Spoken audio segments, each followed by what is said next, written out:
Bonjour, bienvenue dans ce tutoriel où je vais vous expliquer comment réaliser un fouet plat avec Blender. Ce tutoriel est destiné aux débutants. Si vous connaissez déjà les bases telles que l'interface, le viewport, vous pouvez avancer un petit peu la vidéo. Quand vous allez ouvrir Blender, vous allez avoir un menu qui va ressembler à celui-ci. Moi j'ai l'option Load 3.0 Setting, comme j'ai déjà d'autres versions Blender installées. Je vous conseille de laisser le Quick Setup dans les mêmes options. Et on va commencer par un nouveau fichier. Donc, dans l'interface de Blender, on a plusieurs fenêtres. Donc, ces fenêtres sont appelées des éditeurs. Dans ce coin, on a l'éditeur appelé Outliner qui nous permet de savoir quels objets sont présents dans notre scène.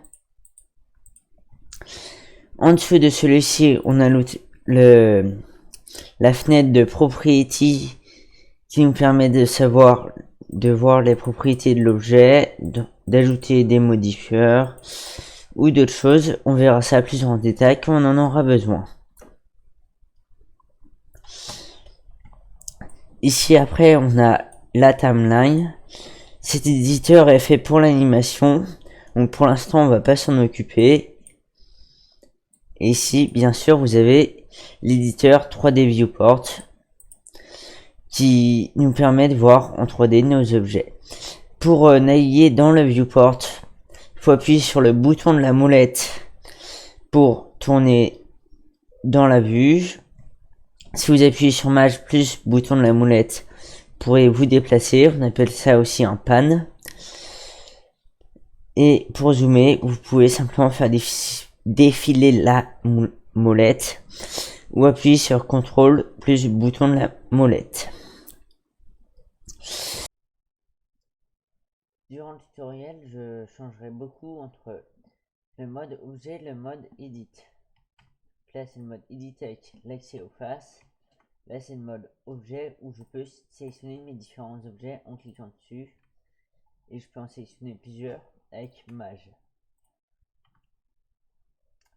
Pour changer dans le tutoriel, j'utiliserai souvent Tab qui permet de changer entre les deux. CTRL Tab permet d'avoir tous les modes. Et si vous n'utilisez pas les raccourcis, il y a ce menu déroulant qui permet d'accéder à tous les modes. Donc le mode Edit, le mode Sculpt et les autres modes.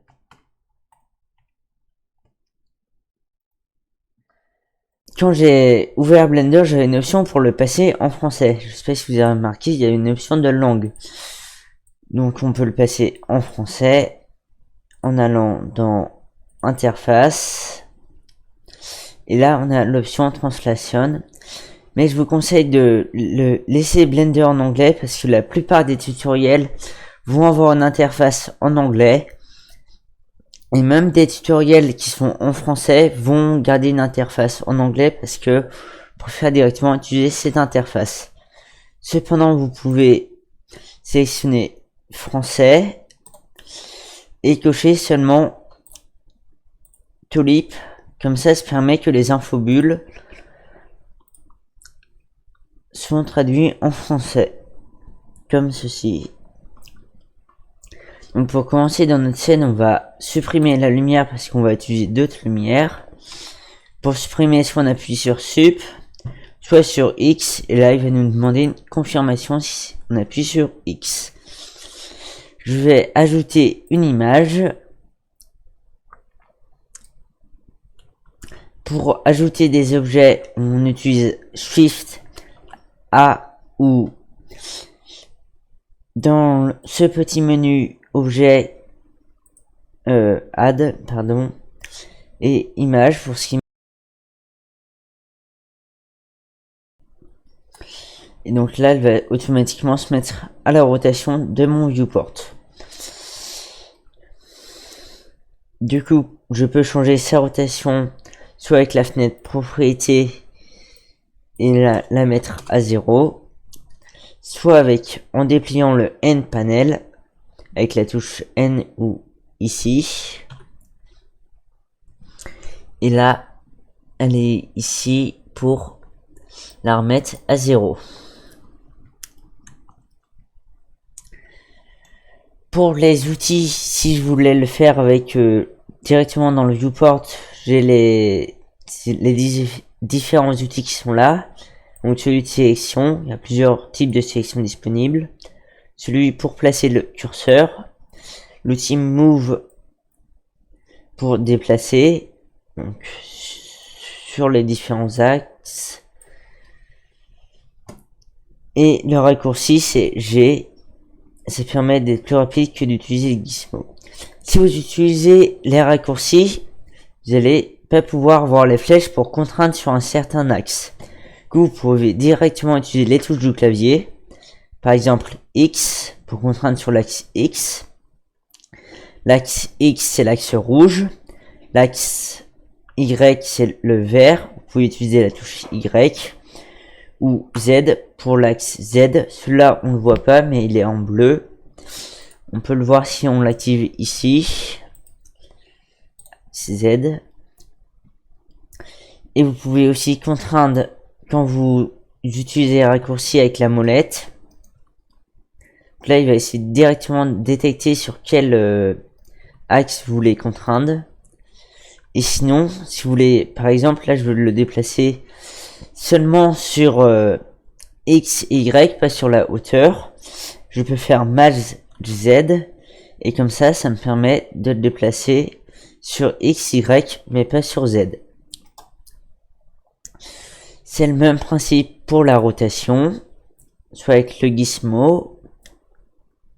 Si j'utilise le gizmo ou les raccourcis, je peux faire clic droit et ça annule mon opération.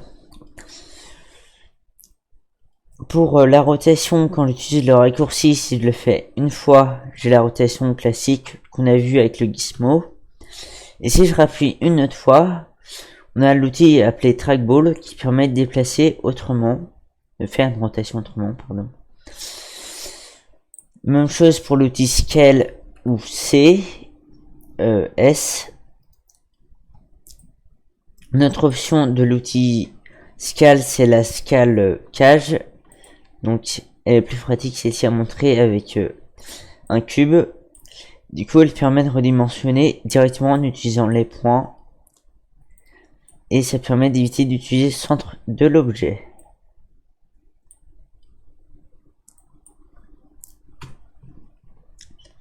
Et là transform, c'est un gizmo avec tous les options de transform, donc déplacer, rotation et taille. Après là j'ai l'outil annotate qui permet d'écrire, celui pour faire des mesures, et j'ai un outil qui permet d'ajouter des primitifs, mais en général je passe plutôt par le menu d'ajout.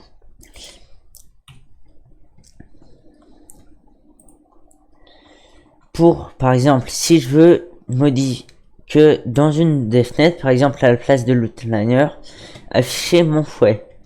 Pour modifier les fenêtres, pour changer la taille, je viens placer sur l'intersection et j'ai ce petit curseur qui va apparaître pour me permettre de le faire.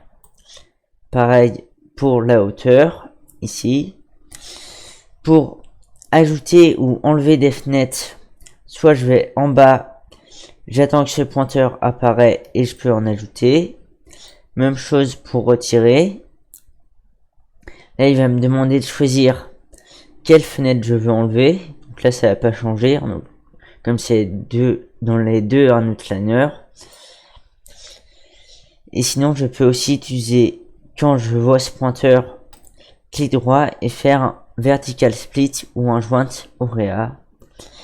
Là, je vais faire un horizontal split. Vertical split, non c'était horizontal, pour me permettre d'ajouter un image éditeur. Donc il y a beaucoup de types d'éditeurs.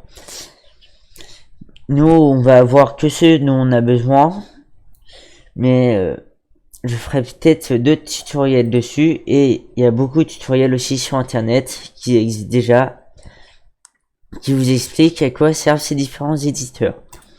Là, je vais utiliser celui d'image. Et puis, plutôt que d'avoir à rouvrir mon image, je peux utiliser cette icône. Chercher ceux qui sont dans mon qui sont déjà dans mon fichier Blender. Donc là j'ai le fouet. En général, quand on utilise aussi des images de référence, on va les désactiver dans la vue perspective. Et du coup, on va les laisser seulement dans les vues orthographiques. Comme ça permet de pas qu'elles nous dérangent pas dans le viewport. De base, je suis dans des vues perspective. Et si j'appuie sur 5, je bascule en orthographique. Si j'appuie sur 1, 3, 7 ou CTRL 1, CTRL 3 et CTRL 7, ça me propose différentes vues, donc haut, droite, gauche. Donc si c'est droite avec le 1, pour gauche ce sera CTRL 1, ça permet d'inverser. Pour le haut c'est 7, CTRL 7, j'ai le bas. Donc maintenant je vais commencer la modélisation de mon fouet. Je vais mettre en vue de haut pour pouvoir savoir la taille de mes objets. Et je vais ajouter un cube. Donc Maj A et cube. Je vais en Edit Mode pour le redimensionner. Là je vais bouger un peu l'image pour que ce soit au centre de mon cube, comme lui il est parfaitement au centre. C'est l'image qui est mal centrée.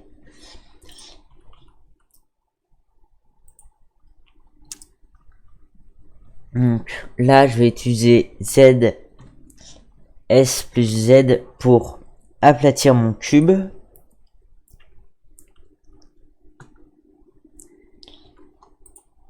Là je vais la remettre en position à 0 pour pouvoir voir mon cube qui est dessus.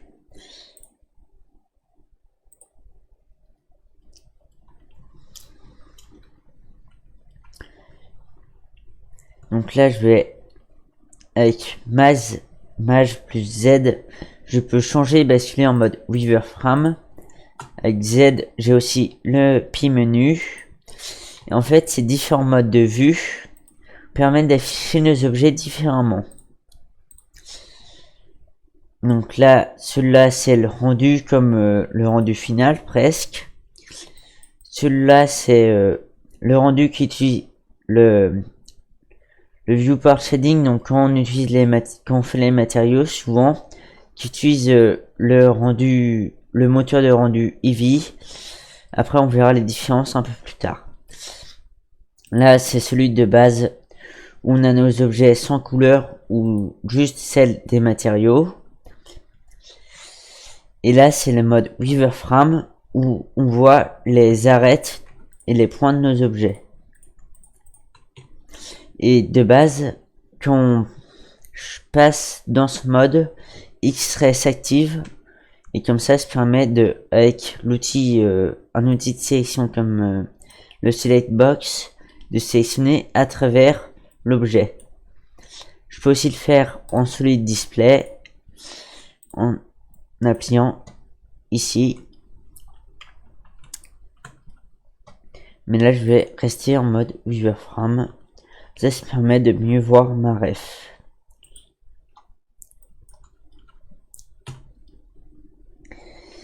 Donc là je bouge mes arêtes pour pouvoir les aligner sur les dimensions de mon fouet. Après là il y a une courbe. Pour faire cette courbe, je vais avoir besoin de matière à bouger. La matière à déformer, c'est les points. Donc on peut accéder au menu de sélection des points avec 1 ou ici. Pour les arêtes, c'est 2 ou ici. Et pour les faces, c'est 3. Et donc pour pouvoir rajouter de la matière à déformer, là je vais utiliser les options que j'ai quand je fais clic droit et Subdivide.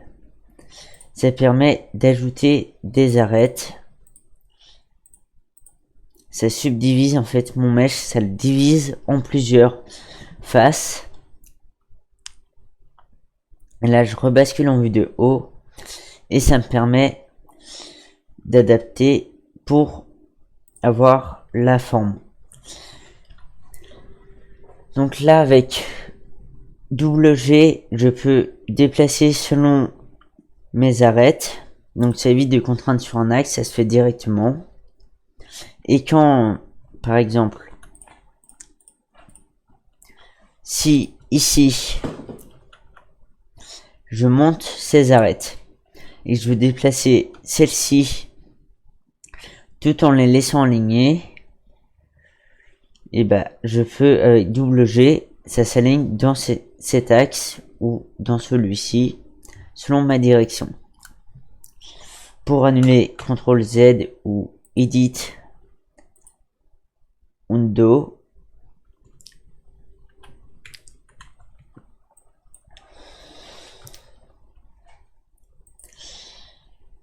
là je vais faire S, X, Y pour que ça prenne un peu ma forme. Et pour rajouter de la matière à déformer, j'ai aussi la possibilité de faire CTRL R. Du coup, ça va me proposer de rajouter une boucle. Et après, en cliquant, je vais pouvoir déplacer cette boucle.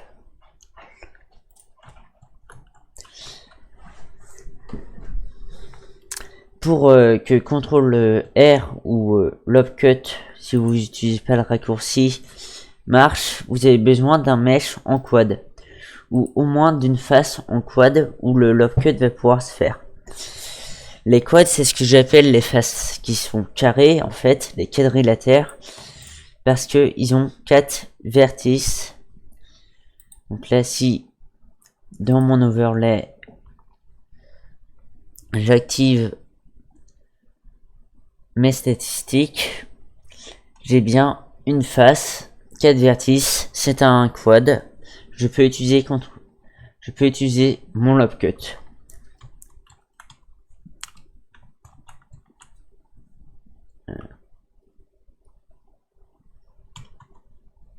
Ah oui, j'ai appuyé sans faire exprès sur slash.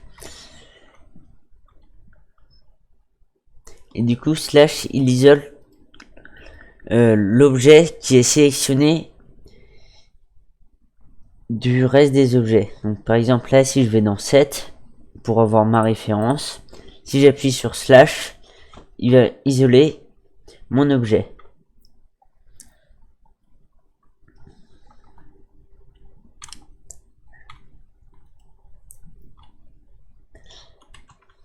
Du coup là, avec le Loop Cut que j'ai rajouté, je vais faire le sens inverse. Tout à l'heure, avec X, Z, S et X, Y, pardon, j'agrandissais. Là, je vais bouger ma souris de manière à que ce soit plus petit.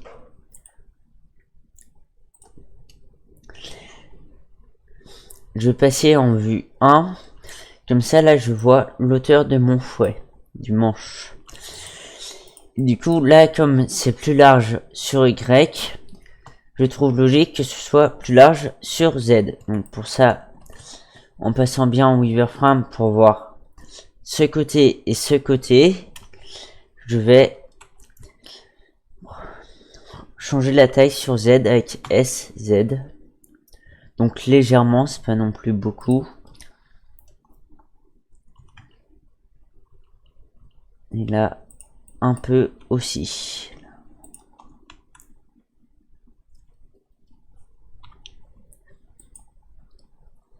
Du coup là j'ai un début de forme pour mon fouet. Sauf que on voit que les courbes qui sont ici bien douces, ici elles sont dures. Du coup pour ça je peux ajouter un modifieur qui s'appelle la subdivision surface. Et en fait, comme là on a vu quand on faisait subdivide où il rajoute des faces, là il va rajouter des faces et en plus il va adoucir. Vous pouvez remarquer si on augmente level viewport, render savoir co-rendu, j'ai quelque chose de plus lisse.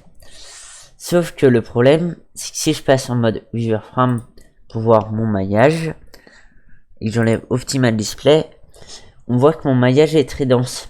Et ça, il faut absolument éviter. Parce que du coup, pour les petits PC ou même les gros, quand ça commence à devenir très dense ou qu'il y a beaucoup d'objets, et ben il y a beaucoup de ralentissement et le temps de rendu va être très long.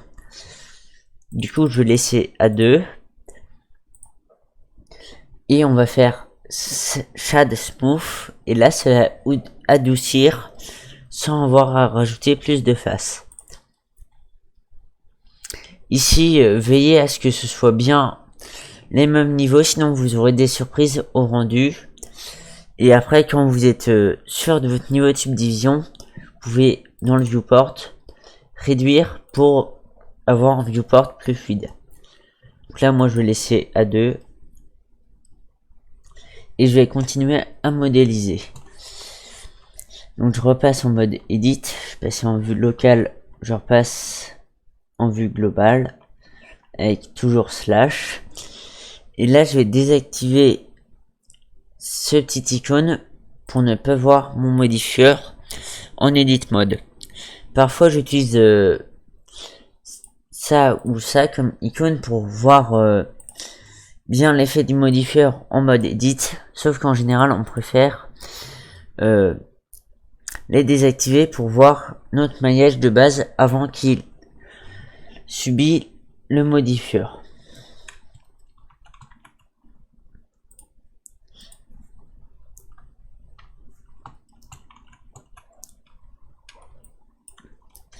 Donc là, comme j'ai fait une subdivision, j'ai ces vertices. Donc les vertices, c'est aussi ce qui est appelé les points. Et je vais venir les bouger avec GX pour les mettre ici de manière à avoir une forme ronde. Sauf que là, quand j'ai passé en mode objet, là, du coup, je vois que ma subdivision, elle laisse pas ma forme comme elle est. Donc, je vais activer la subdivision en mode edit pour voir comment je peux faire pour que ce soit affiché.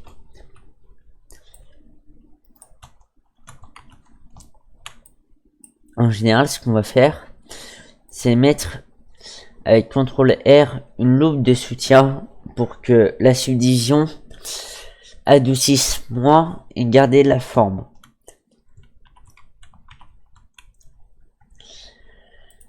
Donc là, je vais laisser cela ici. Et là, je vais juste le déplacer un peu plus. Parce qu'une loupe de soutien n'est pas assez pour redonner bien toute la forme.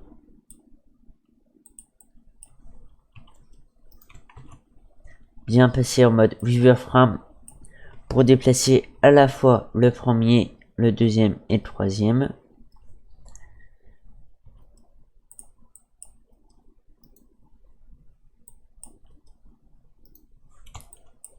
Avec Maj et clic, je peux bouger, mais c'est sélectionné plusieurs fois. Et là, je vais venir reculer ça un peu.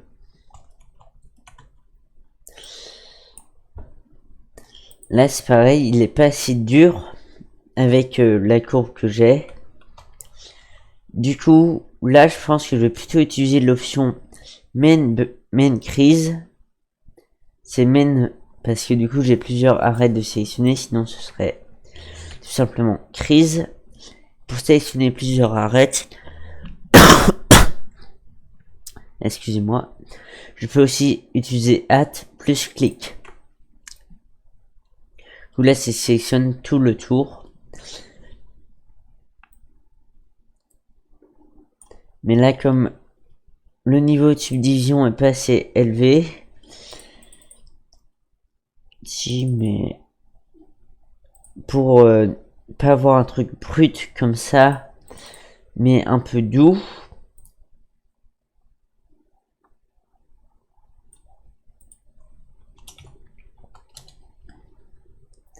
je vais préférer utiliser des loop cuts.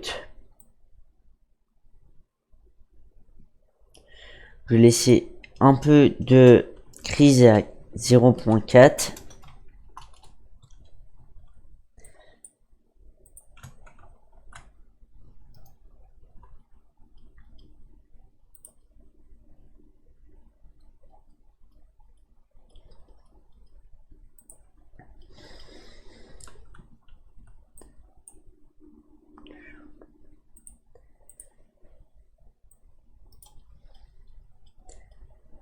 Du coup là, pour que ce soit un peu plus doux, je vais réduire.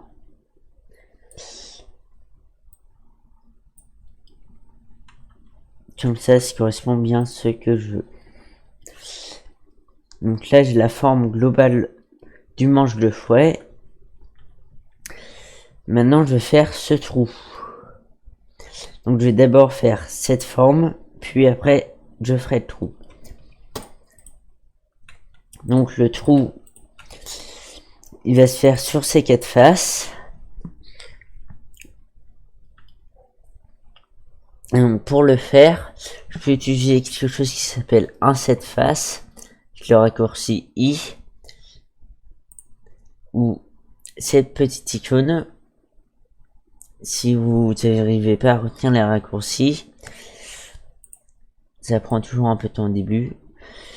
Et du coup, ça me permet de faire l'insert pour le trou. Du coup, là, on voit avec la subdivision et Weaver Frame d'activer que j'ai bien la forme qui va se dessiner. Maintenant, pour qu'elle se dessine mieux, avec double G, je vais venir glisser mes points comme ça. Ça, j'ai une forme plus circulaire.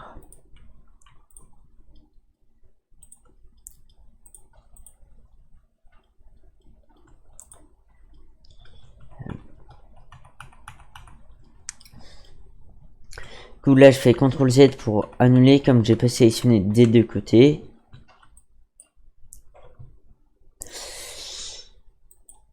Et du coup, là, comme... ou non, je le... plus tard peut-être.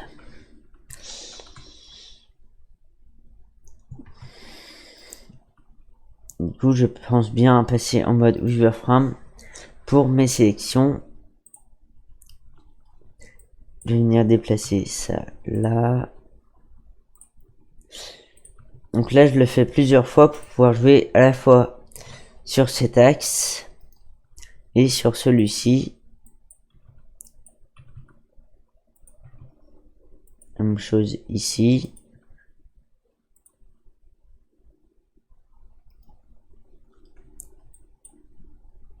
Ici, j'ai besoin que sur cet axe. Là, je rapproche un peu.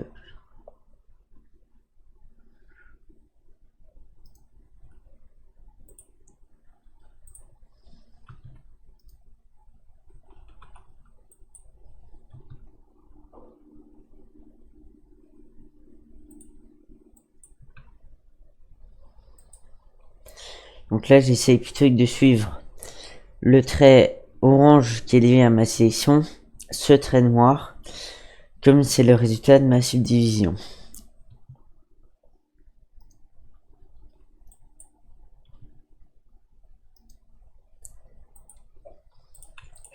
Là, je vais resélectionner mes faces et je vais refaire un inset.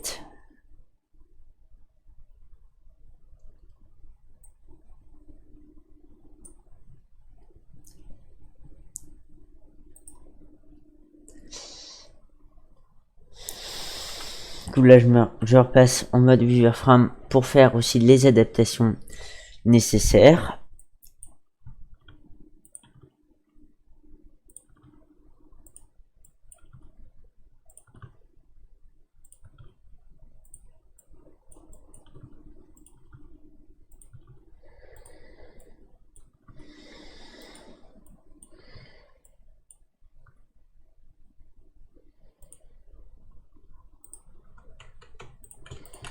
Là, je vais sélectionner mes 4 faces et je vais faire CTRL E, accéder au menu Edge.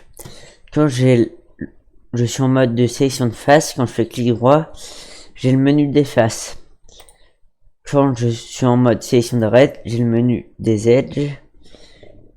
Et même chose pour les vertices, j'ai le menu des vertex. Du coup, je vais rester en face et utiliser CTRL E. Et là, je vais utiliser Bridge Edge Loop. Donc, ça va faire un pont en fait. Bridge, pont. Et du coup, ça me permet de créer mon trou tout en générant des faces ici. pour laisser l'extérieur du mesh. Du coup, je vais adapter les vertices qui correspondent bien à ma référence.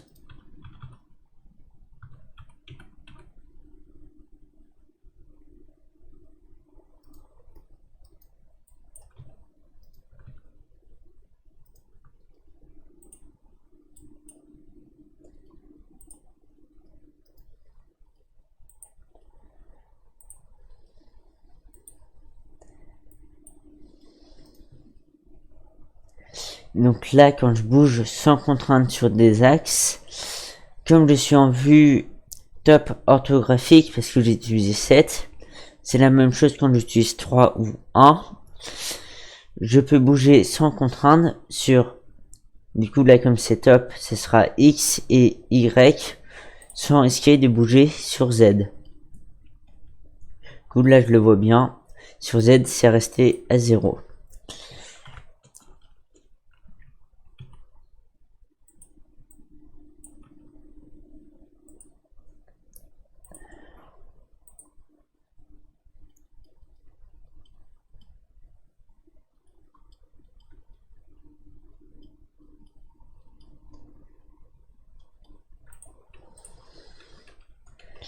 Là, je vais sélectionner ce tour d'arrêt, utiliser G, double G, enfoncer un peu, histoire d'avoir une courbe un peu plus douce. Et là, je peux également le faire.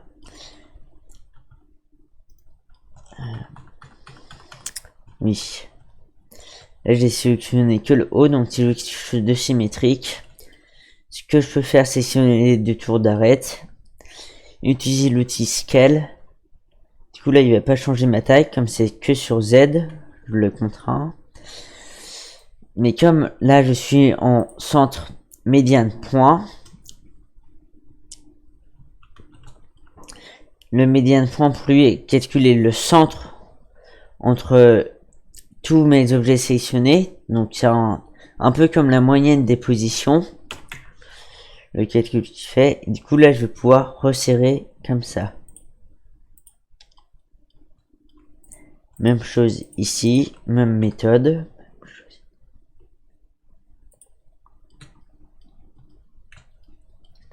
Et là, ici, il y a un détail qui me manque. Donc pour le faire, ce détail,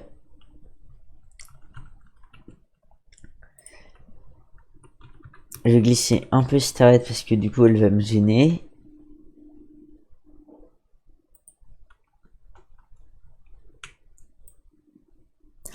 Et là, je vais rajouter une arête avec CTRL R ou cette icône. Je vais faire SX0. Là, ça va permettre d'aligner mes éléments. La même chose qu'on a vu avec SZ pour que ce soit plus fin aux extrémités. Quand vous allez faire 0, ça va tout aplatir. Comme ça bouge la location. Donc la location, c'est la position en anglais. Et je vais venir mettre ça là.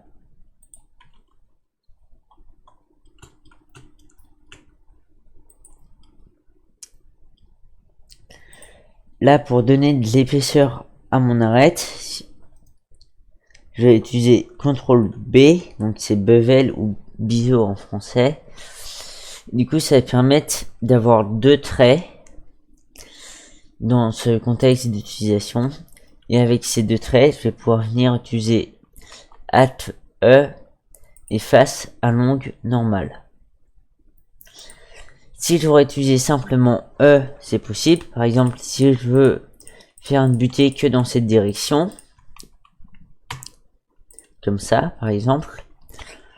Sauf que là, comme c'est sur l'ensemble de mes faces, l'ensemble de mon tour plutôt, si je viens utiliser E, ce qu'il va me faire, c'est je vais pas utiliser mes normales, et les normales en fait c'est la direction de chaque face. Et donc là, en utilisant la direction de chaque face, ça va permettre de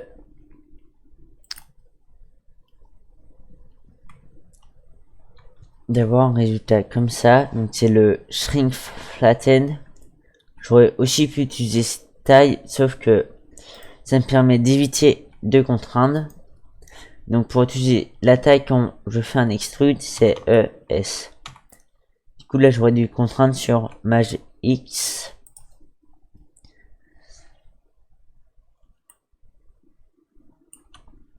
Donc là j'ai le même problème avec la subdivision.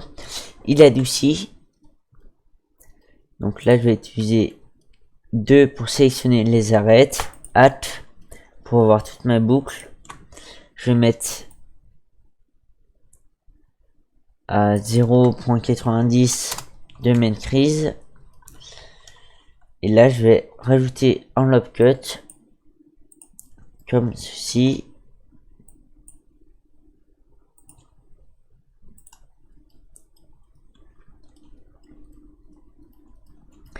Et du coup j'ai fini la modélisation de mon manche.